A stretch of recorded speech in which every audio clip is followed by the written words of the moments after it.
All right, so here we go. We are so excited to be here for Climbing and Parkinson's, and our first speaker is going to be Molly Kupka, the president and founder of Up ENDing Parkinson's. So I'll go ahead and turn it over to you, Molly, to share a little bit about the organization and your perspective on climbing. Hi, nice to see everybody or meet everybody virtually. I am here in Virginia, which is where I started Upending Parkinson's, and I started it in 2012. A little background to that, it was somebody who had reached out who had Parkinson's and he was interested in climbing. I was the director of the gym at the time, and I said, sure, come do private lessons with me. So we did one-on-one lessons for a few weeks before we realized how helpful it was to him. Um, a little background me is I was a neurobiology undergrad and I was really interested in the brain. I was director of a climbing gym and a big time climber for many years. I've been climbing for about 25, 30 years now. And to me, climbing was always a sport that could help a variety of people. I had started other programs at the gym for kids and families with autism and on the spectrum. We have another group called Catalyst, and that's for anyone with a physical limitation. We have people with no legs who would climb and one arm. And so when he reached out to me about climbing with Parkinson's, I thought, of course it will work. So let's bring you in and see how it works. And we discovered that the big movements were really helpful. The stretching involved in climbing was helpful, the balance, the strength. And we were missing that community part because it was just him and myself, which was a lot of fun. But we decided to reach out to his physical therapist and get a flyer in her office and see if we could get a few more people doing a once a week session at that climbing gym in Virginia, which is Sport Rock, in Northern Virginia. And we got a few people from her physical therapy office to join our group, and most of them at that time were younger. And then we did have one gentleman come in who was at the time I believe 76. I have to remember because he changed his email address to rock climber, however old he was at the time, and it's still that age. He's now 84 and he still climbs with our group. Um, but he was a little bit older than the other people and was better than a lot of them. And it was pretty interesting to see, and it made me kind of open my eyes to who else might be able to climb in the Parkinson's community. So I started going to events, inviting people to climb, and of course, they all thought I was crazy. Everybody said, "What are you talking about, rock climbing and Parkinson's?" And I would bring him along with me to tell everybody that he climbs, so it's not just me telling them that they can climb. And since then, kind of we've evolved a lot. We have many climbers in their 90s who climb in our groups, people with wheelchairs, people with walkers, people with dementia. And it's really been great. I mean, everybody's been successful in their own way. It's a very individual sport. So you're constantly, comparing yourself to yourself. And so your improvements are seen every week. And it's a very fulfilling sport. It's a great community, tons of people involved. We're in 80 locations now. As of actually today, we had started our 80th location. At the gym where we started it, we have 258 climbers with Parkinson's who climb there, and we do 11 sessions a week. Um, in our area, all of the neurologists know about it, obviously, because many of their patients go and climb. But we're slowly getting the word out, and that's one of the reasons for doing something like this. So you can speak to a doctor who can tell you about all the benefits of what the stretching and the strength and all that stuff will do for your body. Well, I will mention we also did a study in 2, 3 years ago. We did a study that was published. It's published in the Archives of Physiotherapy. I'm happy to share that with anyone. Anyone's welcome to reach out to me afterwards via email, and I can share the study with you. It was a study on the benefits of climbing for Parkinson's. It was a pre and post study. So we tested a bunch of outcome measures, and then had people climb for 12 to 14 weeks, twice a week. And then we tested people again, and it showed significant positive results. And it was a great start to getting a study out there. I would love to see more done and bigger studies. But it was an unfunded study, so it wasn't very big. There were 28 participants in the study. Um, Anyone has questions about those too, I will hang around at the end. I'm going to pop out for a few minutes, and I'll come back. And so when you're asking questions at the end, I'll be here to answer questions as well. Awesome. Thank you so much, Molly. And just, we are so thrilled to see the success of your organization, all the great work that you've done, and all the volunteers. So we love that we get to collaborate with you and help bring some more attention to all this awesome growth of climbing. Thanks. Okay, so next we're going to move on to our featured speaker. So we have Dr. Laurie Mischley, and you have possibly heard that name before because she's been really well known in the Parkinson's community for a few decades now. So she is a naturopathic physician and researcher known for her integrative, patient-centered approach to Parkinson's and Parkinsonism. And Dr. Mischley practices at Seattle Integrative Medicine, and she continues to lead research focused on lifestyle, medicine, and neurodegenerative disease. So I know the focus today is on climbing. So she'll be sharing a little bit about that, but just know that Dr. Mishley has a lot of knowledge and expertise in other areas as well. So we're so excited to have you here, Dr. Mishley, and I'll hand it over to you. Thank you. Thanks for the invitation to be here. And thanks to Sharon for organizing this. A few decades makes me feel Sorry. so old. Um, all right. So I am not an exercise physiologist. This is not my area of expertise. My research is in environmental medicine and nutritional medicine and what does the human body need to be healthy, specifically in the setting of Parkinson's disease. So while I am not an exercise expert, I will tell you that rock climbing is the only sport I've ever loved, unless you include yoga. So what I have been doing for the last 14 years is following 4,000 people with Parkinson's around the world, and every 6 months querying them about who they are and how they are doing and what they're doing. And we do ask, are you climbing? Are you doing Pilates? Are you doing rock steady boxing? Um, After that fabulous introduction, the next time the MVP survey goes out, at the end of this year, I will include upending Parkinson's so that we can start collecting data on this. Anyone who we can look at people before they participated in upending Parkinson's and after they joined, and after 6 months of participation, what differences do we see?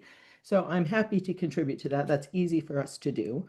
But with the research that we have right now, we can see that there are a whole bunch of things that are contributing to what looks like the variables that contribute to Parkinson's progression. There are things on here that we are missing. We're not asking about genetics, things like that. But of all of the modifiable variables that we are looking at that are contributing to progression, this is what it's looking like so far. And so I think people are a little surprised to see how small physical activity is, right? And the first thing I will say is that is not undervaluing exercise. That is saying, just if you think exercise is good, just wait until you start sleeping and hanging out with friends and getting your vitamin D levels up and your homocysteine down, right? This is a condition that is very, very, very modifiable. And so I want you all to see how much control you actually have. And I would argue that rock climbing fills pretty much everything in the purple column in physical activity. We'll talk strength and balance and all that. But you also get a huge, huge psychosocial component. People expect you to show up. They cannot do it without you. You need a partner to belay you. So I just want to say that when we're talking about climbing here today, we're not just talking about the physical activity part. It's this whole blue slice of the pie there too. So Parkinson's is a whole body system. It's not a brain disease. And, as you change your brain, you change your body.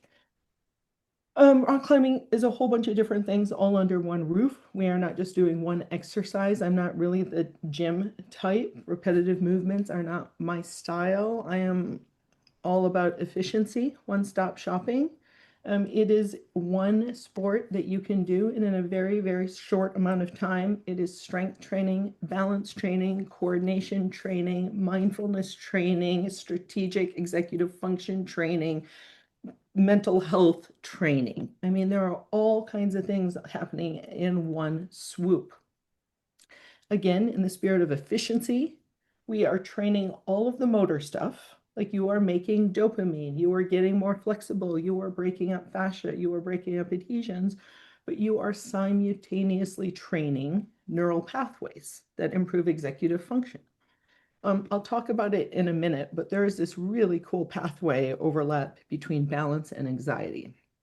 So again, um, I think we all have our preference. Some of us like balance work better. Some of us have an affinity for aerobic. Some of us hate aerobic. I just, again, want to say rock climbing, you don't, for even for the people who don't like aerobic activity, and rock climbing doesn't seem to be aerobic. It absolutely is. I mean, it's one of those fun forms of exercise that by you playing on the rocks, you're getting your heart rate up, you're breaking a sweat before you even realize it. In a matter of 2 or 3 minutes, you have really gotten into a higher intensity. It is resistance training. Your body is a weight. You are fighting against gravity. You get the balance.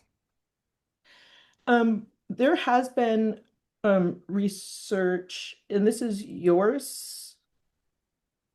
Is this Molly? This may be Molly's wearing off anxiety results from. Oh no, no. So what this is a Beware training program, and what they did is trained balance and body awareness, which is really what rock climbing is. And what they did, it was a short 2 month study, I believe. And what they saw is people who spent a couple months learning to better identify their place in space and where they're at, improved their balance, their emotional well-being, and feelings of stigmatization showed a trend towards decrease.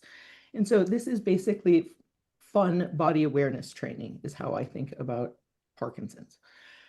This, and think about rock climbing.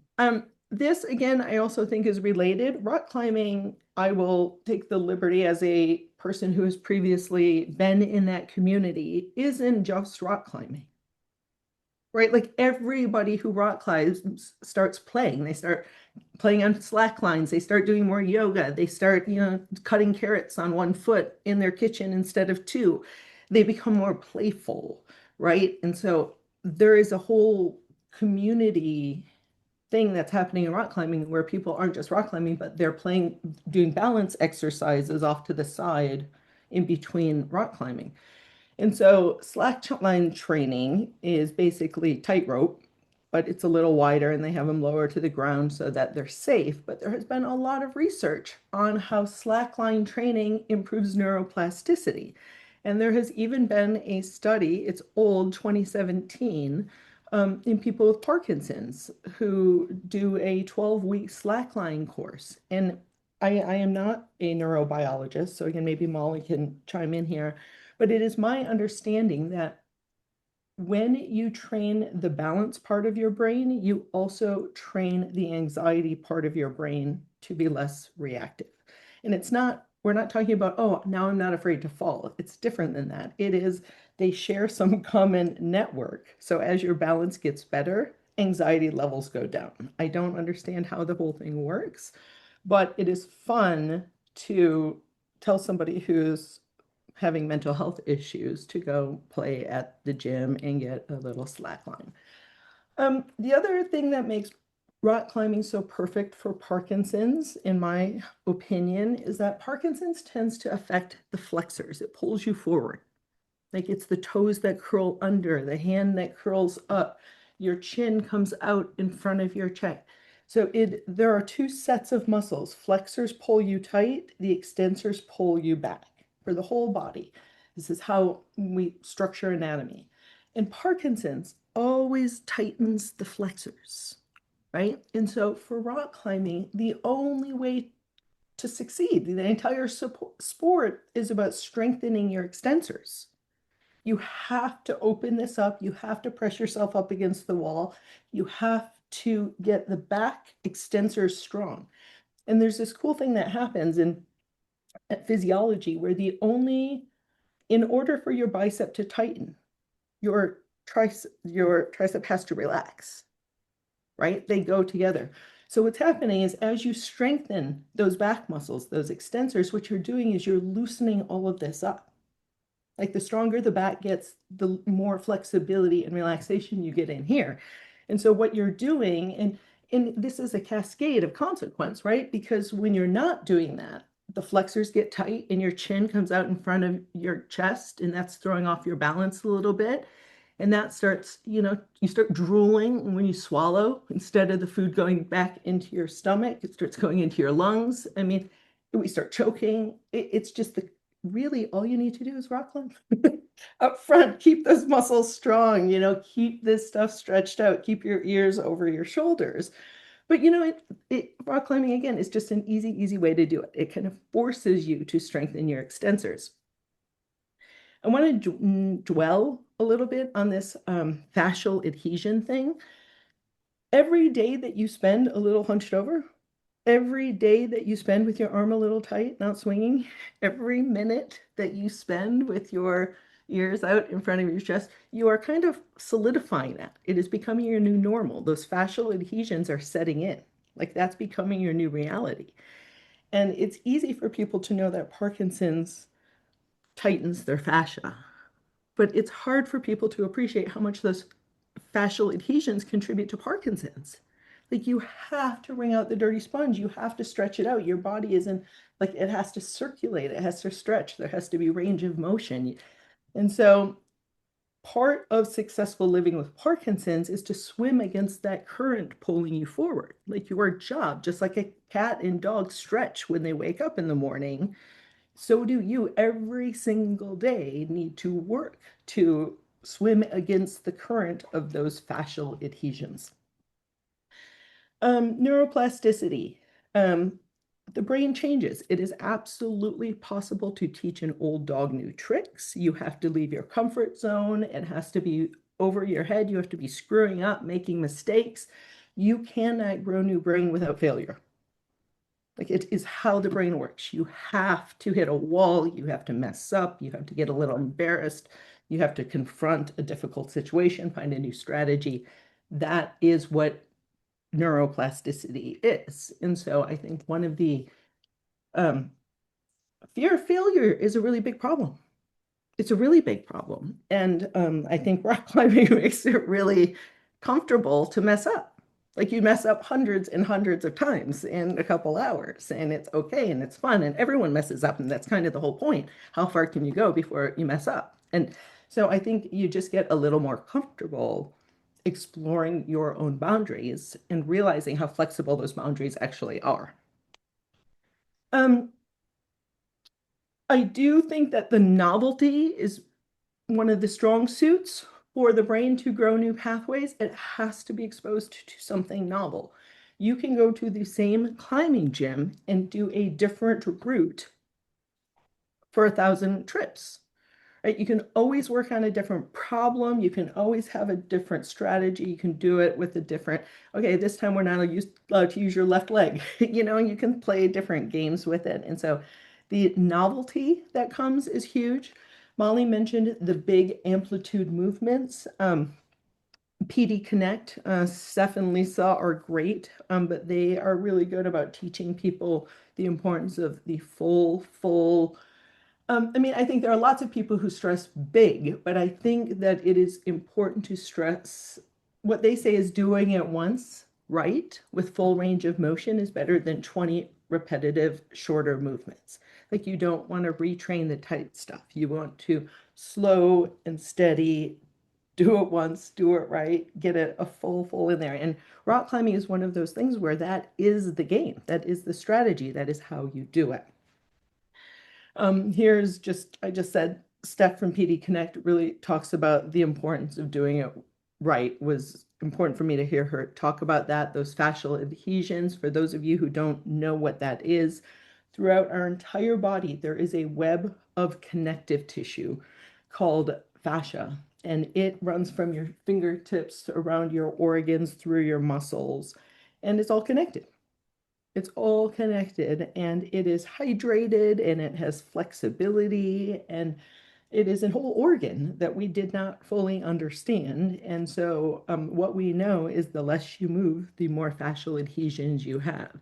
And you can break up adhesions with gua sha tools and yoga and massage. And there are all kinds of ways to break up fascial adhesions, but exercise, stretching, circulation, strength training, all of that does it yourself.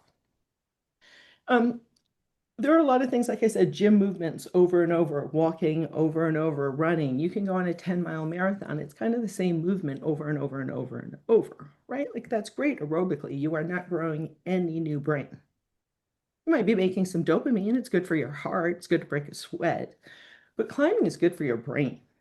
Like you are growing new neural connections when you have to strategically find a way to move up and down and shift and rotate. There are a lot, it's really hard. I mean, Pilates is excellent, yoga is excellent, but I think a lot of it's hard to strengthen core, and I think yoga makes it really fun. The core is where it's all at. You can't be out in the limbs, you have to pull it together here. Transfers, these are skills that carry over into real life. Like as you learn to do this in your climbing, you learn to do it better in real life. Same thing with weight shifting. Like I think my next slide is proprioception. So there are two things I want to talk about here. Proprioception is kind of knowing your place in space. This tends to get out of whack when your B12 levels are low for anyone who, is bumping into walls and knocking over glasses on the regular. But what proprioception is remembering where you put your foot down, remembering how knowing where your body is in space. And so climbing is great exercise for that. And then there has been this interest in a sixth sense that everybody is talking about, interoception, and that is your ability to know what's going on in your own body. People with Parkinson's have an impaired interoceptive sensitivity. So when my bladder gets 70% full, I think to myself, oh, I better find a restroom sometime in the next half hour. A person with Parkinson's might not feel that bladder fullness until it's at 90, 95% full, right? It's not that they have a bladder problem, it's that they have a problem tuning in to the sensations inside. It's a messaging problem. And rock climbing trains your interoceptive sensitivity. We think that's why yoga and Tai Chi do so well for people with Parkinson's, is they're training their ability to better feel what's going on inside, right? You are in a precarious position checking in with yourself. How do I feel? Am I chalked up? Did I tie my shoes right? Like where am I at right now? So I think climbing is a great opportunity for that. There is a ton of research that says the stronger your grip strength, the longer you live. It is a shockingly simple variable. For $15, you can get these machines online that measure how strong your grip strength is, and it comes with a little chart that tells you what normal is. And the data is really clear. People who are stronger live longer, right? And so, what an easy way to strengthen grip. Motor planning, where's my next move? What do I need to do? All of the stuff you are practicing while climbing transfers over to real life. Executive function is huge. And we are not just talking about planning the next move and what order should I do it and what do I need to be paying attention to and how are my hips rotated and what's tight and what's flexible and how do I shift my weight. But the best part of this is climbing requires you to practice that strategic decision making while under stress. Right? Like, welcome to the real world. That's what hangs us all up, right? That's where we get hung up. There's an old saying in one of the Sanskrit books that says the best place to meditate is in the mouth of a lion. And so I think that this is just it is, you put yourself in a place that's high intensity and practice learning how to handle it. External cueing, again, is something people with Parkinson's will do with their physical therapists, whether it's, lights, lasers, things that we use. Again, climbing, you start learning. External cueing is how you figure out what your next move should be. This kind of allows all these things all at the same time. You are strategically thinking, you are physically moving, you are exercising balance. There's cognitive planning and cognitive decision making. The emotional part should not be underrated. The confidence thing is a big deal. I think people, first feel a little betrayed by their body when they get diagnosed, and then they start kind of realizing there are some limitations that their body isn't doing what I used to do. I mean, that happens to everyone with age, but with Parkinson's, it's even more intense.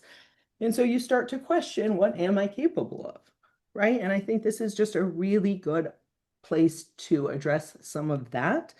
We are learning that growth mindset is not just something that fifth graders need to understand. It is something we all have to deal with, that you get a diagnosis, you get information, you get data. What you do with that depends entirely how you were trained to think. And that's modifiable, right? But climbing is this really great forum to very, very, very quickly go from a moment of being intimidated to feeling accomplished. For those of you who have not participated in climbing, I just want to let you know these are safe, that you're in a harness. We have ropes, there are belays. There is no safety concern here with the way that upending Parkinson's is going and the way gyms are set up. I think, that we talk about getting into the flow state, getting into the zone. I think there's really almost a peacefulness. Like I told somebody once I would rather clean middle school toilets than meditate for 5 minutes. I mean, it is so hard to be by myself and do nothing and just focus on my breath. I mean, it is really, really, really hard. Um, Rock climbing is mindfulness. You cannot think about anything else except the all-consuming reality that your life, your perception of your life is hanging by your fingertips. Like, you are all in. Every part of you in this moment is focused on the task at hand, and you are not thinking about the past or the future or the what ifs. It's just be here now. And there's something about that that is very, very, very rewarding. I talked about the community part of it, the encouragement, the accountability, the friendships that are formed through it. I think it's so I burn more calories finding excuses to not exercise than I think I would if I just had an exercise routine. Like, I have a list of, oh, I'm too busy, I have to do this, the da da da. And so I just think that this is such a struggle for people. It's an entirely different life experience when you're like, I cannot wait till Tuesday. So again, whole brain engagement, stuff I've been saying all the time. It is a whole bunch of one-stop shopping, a whole bunch of tools for Parkinson's all under one roof. Everybody benefits. There is nobody who I think wouldn't benefit. I'm going to skip I think we evaluate everybody individually. Anyone who wants to participate in upending Parkinson's, I believe there is a system in place to make sure that you are safe. So climbing gyms all over the place. Not everybody has access to upending Parkinson's, but I think there are a lot of places who have climbing gyms and they may be more open and receptive than you realize. There is no reason in the world to not grow upending Parkinson's. And so for the people who are watching online, don't be shy about taking some initiative and getting more involved in taking some leadership roles here. Because I think the more people who participate and have access to this, the better. And again, neuroplasticity, the adaptable nervous system is a big part of this. I've already said it is all of these things under one roof. I will add yoga for rock climbers. Yoga and rock climbing go together like two peas in a pod, right? It is all of this together. It is yoga. Rock climbing is vertical yoga with the additional strength training that you get from fighting gravity. It is yoga exponential. And so it is really, really, really fun there are classes at YMCA's. I took a University of Washington elective called Yoga for Rock Climbers. It is a really nice marriage. And so what you do is you go to rock climbing on Tuesday, and Wednesday through Monday, you are doing yoga that only makes you a better rock climber. And so you do get to bring this home, and that again feeds into the real life. Lastly, I will say I really, for me, think that there is almost what I'll call a spiritual component to this. I think some of us are very good at creating a scene in our heads, right? We tell ourselves stories about this is why this is what they think, and where some of us are even really good at manipulating people and situations to get an outcome that we want. And I will say with climbing, it is one of the things I have found where I am the only thing in factor in the equation that can change. Right? The wall is the wall is the wall. It is there. It just is. Right? Like the only thing that can get me from where I am to where I want to go is me. And there's something about climbing, um, kind of feeding that internal locus of control that is really, really what I consider to be the most powerful part of climbing. So I think when you're climbing, you bring home with you strength, respect, patience, strategy, and a sense of balance that is invaluable.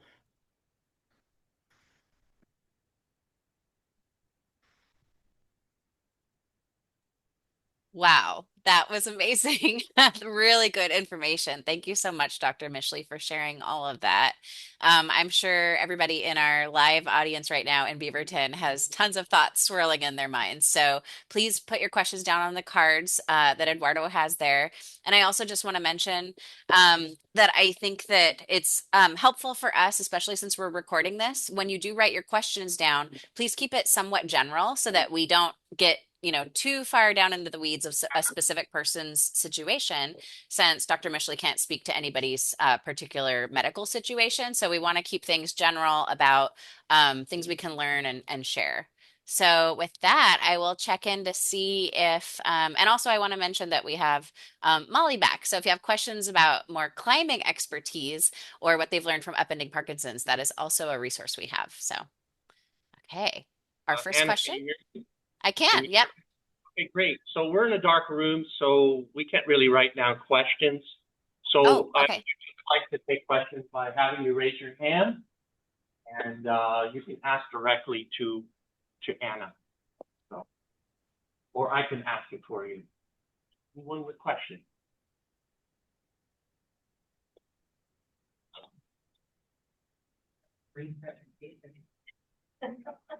Great presentation. Yes, it was. Yes, question. I have one. I'd like to know when Anna's going to come out playing.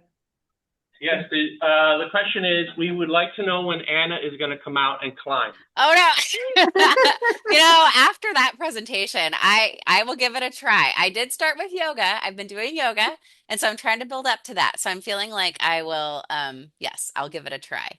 Whoever that is, thanks. I have a question. Yes. So, how do you respond to the question? But I can't climb because I'm afraid of heights. I have a fear of heights. Okay. The question is, how do you address the issue of I can't climb, I'm scared of heights, or I fear heights? Got it. That's very common. This is Molly. I mentioned how long I've been climbing. I also have a fear of heights. And it's not uncommon, not like a serious fear. If I take a month off, I have to slowly build up to climbing up high again. And yes, I climb outdoors on very tall rocks, but it's a mental challenge. It's part of kind of I mean, I heard you talk about neuroplasticity. It helps with your neuroplasticity if your adrenaline's going like that. I'll tell you that much. So it's a good start to that. But it's really common. You just work one step at a time, and you're definitely not alone in being afraid of heights. I think it's kind of a natural fear, and some people have it more than others. And you go as high as you're comfortable with. If that's a foot off the ground the first time you go, like that's totally okay. Like you're like I said before, you're only going against yourself. And so my mom has a big fear of heights. I want to say more so than me. I finally got her to the top of the wall. It might have taken a year, but it was like literally one half of a step each time she would go further. And she did. She just kept incrementally going further and finally made it to the top. Um, but no matter how high you go, if you're holding on to that wall, you're working your body and you have that community aspect of it as well. And so I encourage you to try, even if there is a fear there. I mean, you can just go and watch at first and just until you're comfortable to give it a try and step onto that wall and go as high as you want to. And there's a whole subset of climbing called bouldering where you basically just go sideways. I mean, you can go to the climbing gym and play by yourself, even without belaying, just practicing going side to side. And so you can work technique, you are still fighting gravity, you are still getting a lot of these benefits moving left to right also. So you can start there. Right. Next question. Another question. Is there an optimal number of days per week that a person should think about rock climbing? Okay, the question is there an optimal number of days that a person should think about for climbing each week? I have a few things going through my head here. So if you're new to climbing, you don't want to go and climb 5 days a week. I mean, it's a lot on your tendons, and your tendons develop very slowly compared to your muscles. So you're going to want to start off slower. We in our study, we picked twice a week for climbing, and there's no prescription for it yet. That's kind of why we're doing the studies and trying to get that out there. It's not, we don't know for sure what the best number of times is. So right now it's like, we don't want people to get injured, hurting their tendons. So we don't want you climbing 5 days a week or even 4 at first. I recommend 2 to people, but even 1 is beneficial in my opinion. I mean, the benefits you get. She mentioned yoga. Yoga is so great. I always call climbing yoga on rocks. I was a yoga instructor before I started climbing, and the two went together so well. And so, I mean, there's so many things you can do to supplement it. And as you get into it, increasing the number of times you climb is a good thing to do. Everybody's so different. So I can't say, okay, start with twice a week, and then after 6 months, you can go a third time, because it's not going to be the same for everybody. And the amount that you're climbing in each session also matters. So I say, listen more to your body. If like your fingers are hurting, and they're sore, and you're opening your hands, that's usually your fingers and your forearms and your elbows. Those are the things that really at first you'll really notice. If they're really sore, maybe don't climb that day. Wait for them to start feeling a little better, and your joints and stuff to be feeling better to climb. We do have climbers in our group where I started it who are climbing 3 to 4 days a week now, I would say, but they've also been climbing for about 8-10 years with our climbing group. So once or twice is a good place to start.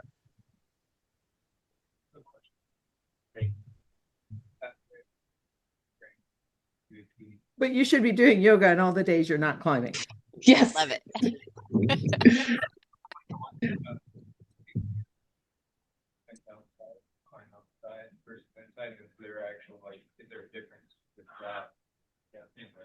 Okay. Is there a protocol for actually taking folks outside to do rock climbing? We have done that several times. Yes, we will get this group out there eventually. We just took our Seattle group out recently. I can't remember how many of them went, but there was a good number of them who've gone. I have taken our group out in Virginia 10 times so far outdoor climbing, and we're looking to expand that. We usually sponsor that financially, and so we're not the wealthiest nonprofit, so we do what we can. We had 6 groups across the country go outdoors this year, and we're looking to get more and more. But yes, there is a protocol for it. It's done. We do it a lot. It usually, the access to the climbing area is one of the biggest barriers. I mean, once you're there, the rope's set up similar to how it is indoors. It's set up top, and it's kind of the same, but the rock's different. But getting to that climbing area tends to be probably one of the bigger challenges, because sometimes they're 8-mile hikes up a mountain through the river. And so we look for ones that aren't that. And yeah, there's stuff in your area. I mean, I know I've climbed in your area, so there's good climbing there that's approachable. Thanks. Any other questions? Yes, one question. Yes, Yeah, so it sounds like rock climbing is an overall body experience. So as far as lower body, upper body, fingertip strength, what's the most important rock climbing? What's the most important? What? Okay, so you're using your entire body for rock climbing. What is the most important part of your body? Yeah, lower, upper. Lower, upper. Which is the most important part that develops from this? Yeah, I'm going with the brain too. I'm going with that too.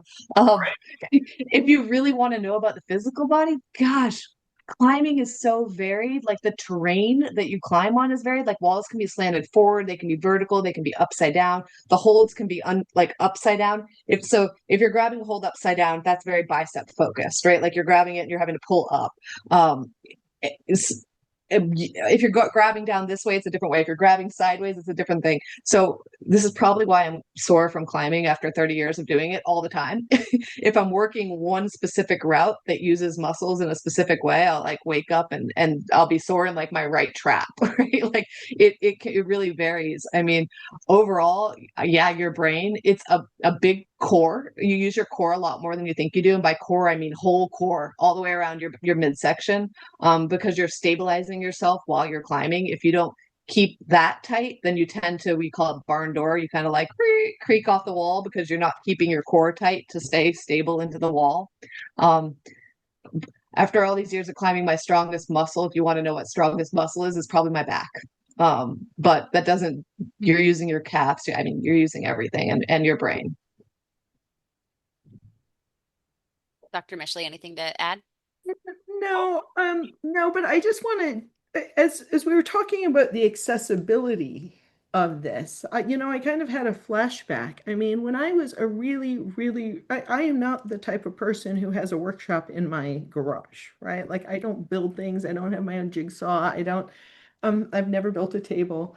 But when I was a really poor 22-year-old, I went to Home Depot with an instruction manual how to build a climbing wall and got two 4x8 pieces of plywood and drilled a bunch of holes in it and built a little inverted climbing wall, 8x8 climbing wall next to my laundry machine, in my laundry room that I used like a playground for 3 years in that house. I mean, it took 2 days to build. It was not that expensive. And it was something that I don't expect you all to go home and build your own climbing wall, but it was so easy to do and it was so fun. And all the grandkids come to the house and everyone plays on it. And even without the team and the gym and the upending Parkinson's, like I was not expanding my own yoga practice to include vertical yoga, right? Like you're fighting gravity and you can do that honestly really much more easily than I think people realize.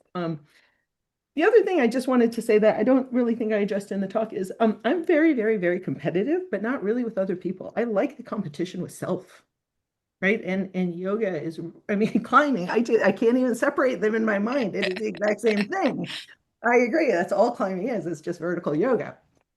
But the competition part is really important. I think being competitive is part of success. You have to want more for yourself, and it is so neat to try something and fail and try again and fail and get mad. Like, oh, I'm gonna try again. And like that sense of competition comes up.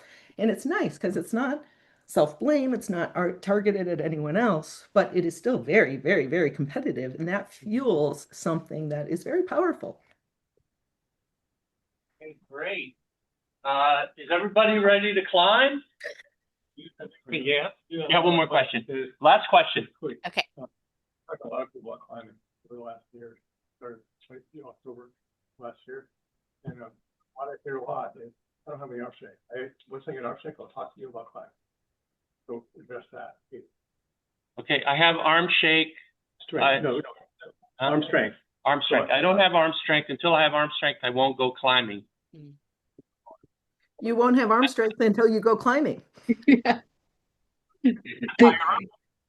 We talked about the angles of the wall. I mean, there's an angle. I'm not at that gym. I have not been to that gym, but they're called slab climbs where the wall is kind of slanted forward, which is less than vertical. So like put a ladder up, slant it even more forward than you normally would, and get on that.